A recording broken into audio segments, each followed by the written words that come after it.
Sir నా పేరు చిన్న బబ్లేసు. ఈ పోయిన వారంలోన తెల్లారుజామున 3 గంటలప్పుడు నాకు పక్క వచ్చింది.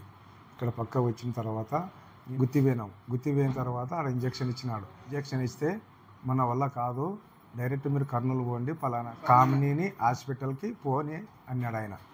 డైరెక్ట్ మేము హాస్పిటల్కి వచ్చినాం. వచ్చిన తర్వాత మేము ఇంకా దిగుతున్నాం. కానీ ఆయన మీద మాకు తెలిసిన వాళ్ళు ఉంటే ఈ హాస్పిటల్కి రండి, కంపల్సరీగా బాగా చూస్తారు అని అంటే ఈ హాస్పిటల్కి డాక్టర్లు, పెద్ద డాక్టర్లు మమ్మల్ని చెర తీసుకొని మమ్మల్ని లోపలికి పిలుచుకొని మా వాళ్ళంతా నాకైతే స్పృహ తప్పైంది, మనకు గెలిలేదు. ఇంకా తీసుకొని తర్వాత బాగా నాకు స్టేట్మెంట్ బాగా ఇచ్చినారు. డాక్టర్ రాఘవేంద్ర గారు సారు నాకు ఈ స్టేట్మెంట్ చేసిన దానికి ఆయన నాను రుణపడి ఉన్నాను. నా కుటుంబాలు చచ్చినోని బతికించినాడు. నాకు క్షణ రుణపడి ఉండి ఆయన మహానుభావుడు, మంచి డాక్టర్. బాగా ఆయన చూసి వాళ్ళు బాగా విమర్శనంగా చూసి డిశ్చార్జ్ చేసినారు. ఈ పేషెంట్ ఓబులేష్ అని మనకు హార్ట్ అటాక్, చెస్ట్ పెయిన్తో వచ్చారు. సో మన దగ్గరికి వచ్చే టైంకి పేషెంట్కి ఆల్మోస్ట్ 2 సార్లు గుండె ఆగిపోవడం, అంటే వీటీ అంటాము.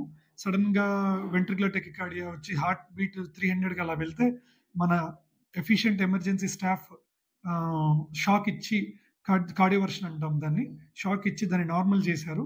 తర్వాత ఈసీజీ చూస్తే ఇంకా ఈసీజీలో చేంజెస్ ఉన్నాయి అనేసి వితిన్ హాఫ్ అన్ అవర్ మనం పేషెంట్ని ఆరోగ్యశ్రీలోనే యాంజియోగ్రామ్ చేయడము, దాంట్లో ఎక్కడ బ్లాక్ ఎగ్జాక్ట్గా ఉందో కనుక్కొని ఇమీడియట్గా స్టెంటింగ్ చేయడము తొందరగా జరిగిపోయాయి.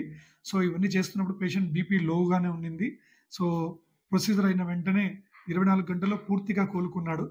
3వ రోజున పేషెంట్ పూర్తిగా కోలుకొని హ్యాపీగా డిశ్చార్జ్ కూడా అయ్యారు. సో మన కామినేని హాస్పిటల్లో ఇలాంటి సర్వీసెస్ అంటే లైక్ ఎమర్జెన్సీలో టీమ్ యాక్టివ్గా రెస్పాండ్ అవ్వడం కానీ, లేదంటే కార్డియాలజీ టీమ్ 24/7 అవైలబుల్ ఉండడం కానీ జరుగుతుంది. సో ఇలాంటి బెస్ట్ సర్వీసెస్ని మనము పేషెంట్కి ఇవ్వగలుగుతున్నాము.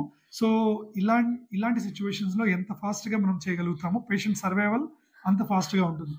అది థ్రాంబోలైసిస్ అవ్వచ్చు, యాంజియోగ్రామ్ అవ్వచ్చు, యాంజియోప్లాస్టీ అవ్వచ్చు. యాంజియోగ్రామ్ అనేది టెస్ట్ మాత్రమే, ఎక్కడ బ్లాక్స్ ఉన్నాయో కనుక్కుంటాం.